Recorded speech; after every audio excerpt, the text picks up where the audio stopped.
Welcome back guys. उम्मीद करता हूँ आप सब खैरियत से होंगे। तो जिस तरह अभी तक हमने सिर्फ ये देखा कि हमारा फाइल आईओ क्या होता है, क्यों चाहिए होती है, वोलाटाइल और नॉन वोलाटाइल मेमोरी के बारे में हमने पढ़ा था। अब फाइल आईओ के फंक्शन को देखते हैं। वो कौन से फंक्शन है जो आप लोगों को फाइल के साथ काम करने में हेल्प करेंगे। तो सबसे पहले देखते हैं वर्किंग विद फाइल इन सी।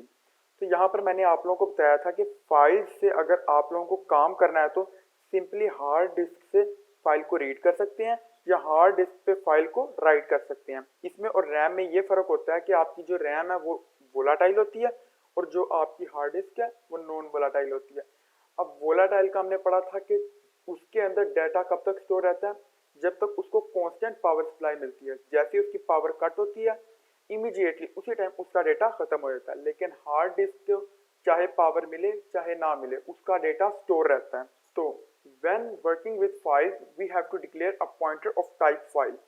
आपको एक फाइल पॉइंटर डिक्लेयर करना पड़ता है। तो आपको कुछ इस तरह लिखना पड़ता है, मैं इधर लिख देता हूं फाइल फाइल स्टार ptr। आपको कुछ इस तरह का पॉइंटर डिक्लेयर करना पड़ता है और उसको हम इनिशियलाइज कर देते हैं नल से। ठीक है, नल सेमीकोलन। अब इसको हमने नल से इनिशियलाइज क्यों किया? तो ऐसा हमने इसलिए किया क्योंकि हम ये नहीं चाहते कि हमारा जो फाइल स्टार पॉइंटर है इसके अंदर कुछ गार्बेज वैल्यू रहे। ठीक है, तो this declaration help us to work with files through C program. अब ये डिक्लेरेशन हमारी हेल्प करती है फाइल को रीड राइट या फिर उसके अंदर कोई भी डेटा को चेंज करने में। तो ये हम प्रोग्राम में भी देखेंगे। अभी हम आगे चलते हैं और देखते हैं ओपनिंग अ फाइल। तो stdio.h contains a function called fopen for opening files in C। अब stdio.h जो हेडर फाइल होती है उसके अंदर फंक्शन होता है fopen। ठीक है, ये वाला फंक्शन जो हमने पढ़ा fopen। और भी फंक्शन होते हैं लेकिन जो स्टार्ट होता है हम किसी भी फाइल के साथ पॉइंटर बनाने के बाद हम लोग fopen का इस्तेमाल करते हैं। यानी कि हम लोग उस फाइल को खोल लेते हैं और उस फाइल को खोलने के बाद हम लोग उसके अंदर के कंटेंट के साथ जो भी हमने करना होता है वो करेंगे। This syntax for opening a file in standard IO is ptr is equal to fopen file open mode. यानी जो हमने फाइल ओपन करनी है हम वो लिखेंगे, इधर उसका एड्रेस लिखेंगे जो भी है, और मोड। अब मोड क्या है? मोड का मतलब है कि हम लोग किस मोड में खोलना चाहते हैं। यानी कि आप अपनी फाइल जो खोल रहे हैं उसको किस पर्पस के लिए खोलना चाहते हैं। अगर आप उसको रीड करने के लिए खोलना चाहते हैं तो आप क्या करेंगे, आप सिंपल आर लिख देंगे इस तरह। ठीक है, और अगर आप उसको राइट करने के लिए खोलना चाहते हैं तो आप इस तरह डब्ल्यू लिख देंगे। और इन दोनों के साथ साथ एक और मोड होता है जो होता है अपेंड। ठीक है, इधर भी मैं लगा देता हूँ डबल कोट्स। ठीक है, इसी तरह ये अपेंड होता है। अब ये क्या करता है, अगर आप चाहते हैं कि आप राइट करें लेकिन आपका जो पुराना कंटेंट है वो ना मिटे, क्योंकि जब आप राइटिंग करते हैं तो आपका जो पुराना कंटेंट होता है वो चला जाता है। अगर आप चाहते हैं कि वो ना जाए, उसमें आपका नया जो आप लिख रहे हैं वो भी ऐड हो जाए, तो आप हम क्या करते हैं, हम अपेंड मोड यूज करते हैं। इसी के साथ साथ और भी मोड होते हैं, जैसे हमारा आर प्लस होता है। आर प्लस किस लिए यूज होता है? रीडिंग और राइटिंग के लिए। ठीक है, अब हम एग्जाम्पल्स को देख लेते हैं। एफ ओपन, फिर ये हमारा उसने पूरा जो हमें फाइल चाहिए थी उसका लिखा, और डब्ल्यू। डब्ल्यू का मतलब क्या? वो राइट करना चाहता है। ठीक है, फिर उसने ये प्रोग्राम लिखा, और आरबी। अब आरबी का क्या मतलब है? आर का तो मतलब हमने पढ़ा था कि रीडिंग होता है। बी का मतलब है रीड बाइनरी मोड, यानी कि आप इसको बाइनरी मोड में खोलना चाहते हैं। हमने पीछे पढ़ा था कि हमारी जो फाइल्स होती हैं वो दो तरह की होती हैं, उनकी दो टाइप्स होती हैं। एक होती है टेक्स्ट और एक होती है बाइनरी। अगर आप बाइनरी फाइल को रीड करना चाहते हैं तो आप क्या करेंगे, आरबी लिखेंगे, और अगर आप उसको राइट करना चाहते हैं तो आप डब्ल्यू भी लिखेंगे। तो मोड को हम लोग आगे डिटेल में देखेंगे। अभी हम लोग इसी चीज को देखते हैं, इसको डिस्कस करते हैं। तो हम आगे चलते हैं और देख लेते हैं क्लोजिंग अ फाइल। अगर आपने कोई भी फाइल ओपन की है एफ ओपन फंक्शन का यूज करके, तब क्या होता है, आपने अपने फाइल पॉइंटर को उस फाइल से पॉइंट करा दिया। अब आप कुछ ऐसा सिग्नल दे रहे हैं कि मैं इस फाइल में कुछ काम कर रहा हूँ। आपने उसको कहा रुक जाओ, मैं इस फाइल में कुछ काम कर रहा हूँ। आपने उस फाइल को बिजी कर दिया। Any file which is opened in a C program needs to be closed। यानी कि जब एक फाइल C प्रोग्राम में आपने ओपन किया तो उसको बंद भी करना है आपने। ठीक है, closing a file is accomplished by the library function fclose। अब जब आप एक फाइल को क्लोज करते हैं तो वो किस फंक्शन से करते हैं, एफ क्लोज। अब ये भी हमारा stdio.h का ही फंक्शन है। अब क्लोजिंग से क्या होता है, क्लोजिंग से सिंपली ये होता है कि आप लोग फ्री कर देते हैं उस फाइल को और आपका दूसरा कोई भी प्रोग्राम जो है वो उस फाइल के साथ काम कर सकता है। आप लोग उस फाइल को बिजी नहीं रखना चाहेंगे, आप उस फाइल को फ्री कर देंगे और यही होता है हमारा एफ क्लोज का काम। तो हम देख लेते हैं f close fptr। fptr is a file pointer associated with the file to be close. अब ये fptr क्या है, ये हमारा वो वाला पॉइंटर है जो हमारा उस फाइल से एसोसिएट हुआ था, जो उस फाइल को पॉइंट कर रहा था जो हमने क्लोज कर दी है। तो अब हम आगे चलते हैं और देख लेते हैं रीडिंग अ फाइल। तो in order to read a file we can use fscanf function. जब हम अपनी फाइल को रीड करना चाहते हैं तो हम fscanf फंक्शन को यूज करते हैं, ठीक है। This function is a file version of scanf function. अब scanf का तो आप सबको पता होगा, हमने पीछे यूज किया, हमने तकरीबन अपनी जितनी भी वीडियोस में हमने प्रोग्राम लिखा वो तकरीबन हर वीडियो में यूज हुआ, हमने उसको यूज करके देखा। scanf क्या काम करता था, किसी भी स्ट्रिंग के अंदर, इंटीजर के अंदर या कैरेक्टर के अंदर आप लोगों का डेटा स्टोर करता था, ठीक है। तो इसका हम सिंटैक्स देख लेते हैं। इसका सिंटैक्स कुछ इस तरह है, scanf, ये आपका scanf लिखा है, मेरे से थोड़ी लिखने में गलती हो गई है। तो इधर हम लिखते हैं अंदर ptr और इधर मैं लिखता हूँ %s और इधर मैं लिख देता हूँ आगे स्ट्रिंग, ठीक है। और इधर ये, तो एक स्ट्रिंग आप लोग रीड कर रहे हैं अपनी फाइल से। कौन सी फाइल से, जिसको आपने ये फाइल पॉइंटर पॉइंट कराया। तो fscanf expects a file pointer in addition to the other argument which scanf expects। बाकी के आर्ग्यूमेंट तो आपको पता ही है, यानी कि जोन से आर्ग्यूमेंट हमारा scanf यूज करता है वो fscanf भी यूज कर सकता है। We will have to open the file in read mode in order to use this function। अब इस फंक्शन को यूज करने के लिए हमें फाइल को रीड मोड में ओपन करना पड़ेगा। तो आगे चलते हैं और इसी के साथ साथ देख लेते हैं राइटिंग टू अ फाइल। अब in order to write to a file we can use printf function. अब रीडिंग फाइल और राइटिंग टू अ फाइल ये तकरीबन आपस में मिलते हैं, बस इनमें फ़र्क ये है, इसमें फाइल राइट करने के लिए आपका जो फंक्शन होता है वो होता है fprintf, ठीक है। अब यहाँ पर सिर्फ fscanf या fprintf फंक्शन ही होते हैं, इनके अलावा और भी फंक्शन होते हैं, लेकिन ये दोनों कॉमन होते हैं इसलिए हम यहाँ पर इनसे स्टार्ट कर रहे हैं। तो हमारा ये भी printf फंक्शन का फाइल वर्जन होता है, जिस तरह वो scanf फंक्शन का फाइल वर्जन था, तो fprintf भी printf की तरह यूज कर सकता है। फिर हमें इस फंक्शन को यूज करने के लिए राइट मोड में ओपन करना पड़ता है अपनी फाइल को। तो हम इसका सिंटैक्स देख लेते हैं। इसका सिंटैक्स होता है उसी तरह ही होता है सेम, बस fscanf की जगह आप लोग fprintf लिखते हैं।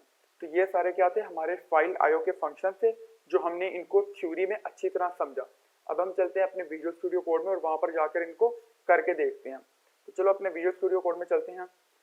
मैं इधर क्या करता हूँ, न्यू फाइल क्रिएट करता हूँ c64.c, एंटर। यहाँ पर हम अपना मेन टू स्निपेट लगा लेते हैं। अब अगर आपको यूजर स्निपेट के बारे में नहीं पता तो मैंने पीछे अपनी वीडियोस में बताया हुआ कि हम ये स्निपेट किस तरह क्रिएट कर सकते हैं। अगर आपने सीरीज देखी है तो आपको पता होगा। तो हम इसको कर देते हैं अभी ख़त्म, क्योंकि ये हमारा यूज़ नहीं होने वाला, तो इसको हम ख़त्म कर देते हैं। अब मैं यहाँ पर आपको एक टेक्स्ट फाइल बना के दिखाऊंगा। मैं क्या करता हूँ, इधर न्यू फाइल क्रिएट करता हूँ, इसको मैं कहता हूँ फाइल डॉट टेक्स्ट, एंटर। ये हमारी एक टेक्स्ट फाइल आ गई। अब इसके अंदर मैं लिखता हूँ this is some content in this file, ठीक है। इसी के साथ साथ मैं लिख देता हूँ दिस इज txt फाइल, ठीक है। फिर मैं लिख देता हूँ दिस फाइल, इसको कर देते हैं नेक्स्ट लाइन पे, this file is by learn and earn, ठीक है। अब हम क्या करते हैं, अब हम वापस जाते हैं। मैं अब यहाँ पर आके इनको मैं क्लोज कर लेता हूँ, बाकियों को सेव, इसको भी मैं क्लोज कर लेता हूँ। अब यहाँ पर आके मैं क्या करता हूँ, मैं यहाँ पर सिंपल एक फाइल पॉइंटर बना लेता हूँ, फाइल स्टार ptr, और इसको हम क्या इनिशियलाइज कराएंगे, इसको हम कर देते हैं नल असाइन करा देते हैं। जिस तरह हमने देखा कि हम नहीं चाहते कि इसके अंदर कोई गार्बेज वैल्यू आए, तो इसको मैं नल असाइन करा देता हूँ। अब मैं नीचे एक कैरेक्टर स्ट्रिंग बना लेता हूँ, क्या स्ट्रिंग, ठीक है। और इसको मैं क्या दे देता हूँ, इसको मैं कर देता हूँ 64 कर देते हैं हम इसको, और इधर मैं सेमीकोलन लगा देता हूँ। अब मैं नीचे ptr is equal to f open और इसके अंदर हम लिखते हैं फाइल डॉट txt, ठीक है। अब हमारी फाइल का यही नाम है, फाइल डॉट txt। और आगे मैं इधर हमने ये भी लगाना है, तो इधर मैं लिखता हूँ फाइल डॉट txt। और इधर बाहर मैं क्या करता हूँ, मैं इसको कर देता हूँ राइट मोड में ओपन कर लेता हूँ। इधर मैं सेमीकोलन लगाता हूँ, फिर मैं नीचे लिखता हूँ fscanf, ठीक है। और इसके अंदर मैं क्या लिखता हूँ, इसके अंदर मैं लिखता हूँ ptr। अब इसका भी हमने सिंटैक्स देखा था, तो इधर आगे मैं लिखता हूँ, इसके अंदर मैं लिखता हूँ %s, ठीक है। और इधर मैं कोमा लगाता हूँ, आगे मैं लिखता हूँ स्ट्रिंग, और इधर मैं सेमीकोलन लगा देता हूँ। अब मैं नीचे यहाँ पर क्या हुआ, सेमीकोलन। अब इधर मैं नीचे लिखता हूँ प्रिंट एफ, और इसके अंदर हम लिखते हैं the content of this file has, मैं कहता हूँ %s, और इधर मैं \n लगाता हूँ, कोमा स्ट्रिंग, और इधर मैं सिंपल कर देता हूँ सेमीकोलन लगा देता हूँ। तो इधर मैं एक बार कर देता हूँ, इसको हम एक बार सेव कर लेते हैं, ये हमारा सेव हो गया। अब हम क्या करते हैं, इसको अब हम रन करके देखते हैं। तो ये देखें the content of this file है दिस, ठीक है। अब आप कहेंगे हमने तो इतना ज्यादा कंटेंट लिखा था, खाली दिस क्यों आया। ये देखें इसने क्या किया, ये इसने दिस लिखा, दिस के आगे आ गई वाइट स्पेस, ठीक है। ये देखें इसके आगे आ गई खाली स्पेस। तो जब खाली स्पेस आ गई तो उसने क्या किया, उसको वैसे ही छोड़ दिया, उसने आगे कुछ भी नहीं लिखा। अगर मैं इधर स्पेस की जगह में इसको कर दूं, इधर मैं अंडरस्कोर कर दूं, इसको हम सेव करें, फिर मैं इसको रन करूं, तो ये देखें अब मेरा दिस इज आ गया। इसी तरह अगर मैं इधर भी ये कर दूं, अब मैं इसको सेव करूं और फिर मैं इसको रन करूं, तो ये देखें दिस इज सम। अब अगर मैं इसको न्यू फाइल पे ले जाऊं, अब ये देखें दिस इज, इसको मैंने सेव नहीं किया, इसको मैं सेव करता हूं, अब मैं इसको रन करता हूं, तो ये देखें दिस इज सो, यानी उसने नेक्स्ट लाइन पे गया तो उसने इसको बिल्कुल नहीं पढ़ा। तो इसको मैं सेव करता हूं। अब ये तो था अब हमारा रीडिंग फाइल, ये हम रीड किस तरह करते हैं। इधर मैं लिख देता हूं ऊपर, इधर मैं लिख देता हूं स्टार, और इसके बीच में मैं लिख देता हूं रीडिंग अ फाइल, और इसके आगे फिर मैं स्टार लगा देता हूं, ठीक है। और इस पूरे को मैं करता हूं, इसको भी मैं कमेंट आउट कर देता हूं, और इसको मैं करता हूं कॉपी, ठीक है। और इधर हम पेस्ट करते हैं, इसको मैं कर देता हूं राइटिंग अ फाइल, ठीक है। और इधर मैं इसको कह देता हूं W, ठीक है। इसको एक बार इनको मैं कर देता हूं कमेंट आउट, ठीक है। इसको हम कमेंट आउट ही रहने देते हैं, ठीक है। और इधर मैं कर देता हूं प्रिंट एफ, ठीक है। अब इससे क्या होगा, इसको मैं एक बार क्लोज करता हूं।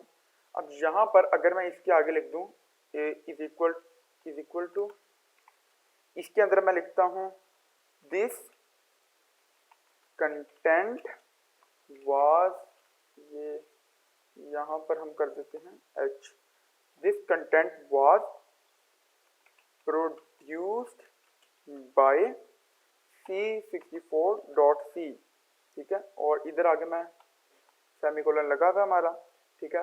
अब मैं इसको सेव करता रन करता हूं, तो ये यहाँ पर ये, अब मैं इसको रन करता हूं, तो ये देखें ये रन हो गया। अब हम चाहते हैं अपने फाइल .txt में, ये देखें हमारा इधर क्या लिखा हुआ था, इधर हमने कुछ और लिखा था, लेकिन हमने जब इसको प्रिंट एफ करके यहाँ पर this content was produced by C64.c लिखा, तो वो यहाँ पर आ गया। अब राइट का मैंने आपको क्या बताया था, राइट मोड में आप कुछ भी जब लिखेंगे तो वो क्या करेगा, पिछला जो कंटेंट था उसको मिटा देगा और उसकी जगह नया कंटेंट लिख देगा। ठीक है। अब हम इसके साथ अपेंड मोड को भी देख लेते हैं। अगर मैं इधर करूं, इधर मैं ए कर दूं, ठीक है, और इसको मैं फिर से रन करूं, इधर मैं इधर अगर \n लिख दूं, अब मैं इसको रन करूं तो ये देखें रन हो गया। ये देखें उसने अब क्या किया, मेरे पिछले कंटेंट को रिमूव नहीं किया। अपेंड में मैंने आपको क्या बताया था, अगर हम चाहते हैं कि हमारा पिछला कंटेंट रिमूव ना हो, उसकी जगह ये वाला कंटेंट भी आ जाए, तो ये देखें हमने अपेंड की मदद से पिछला कंटेंट भी हमारा वैसे ही रहा और नया कंटेंट भी आ गया। अगर मैं इधर कुछ और लिखूं, मैं इधर लिख दूं, अब मैं इसको रन करूं तो ये देखें मेरा नेक्स्ट लाइन में आ गया। इसी तरह मैं इधर, अब मैं इसको रन करूं, फिर हम इधर हैं, ये देखें यानी अपेंड मोड से मेरा उसको मिटाए बगैर, उसको खत्म किए बगैर उसमें ऐड कर देगा। तो ये था हमारा फाइल आईओ फंक्शन। तो इसको हमने डिटेल में देखा, हमने अच्छी तरह इसको समझा। उम्मीद करता हूँ कि आपको समझ आया होगा। अगर आपको कोई चीज़ समझ नहीं आई या आप कुछ पूछना चाहते हैं तो आप कमेंट में पूछ सकते हैं। मिलते हैं अगली वीडियो में, तब तक के लिए खुदा हाफिज।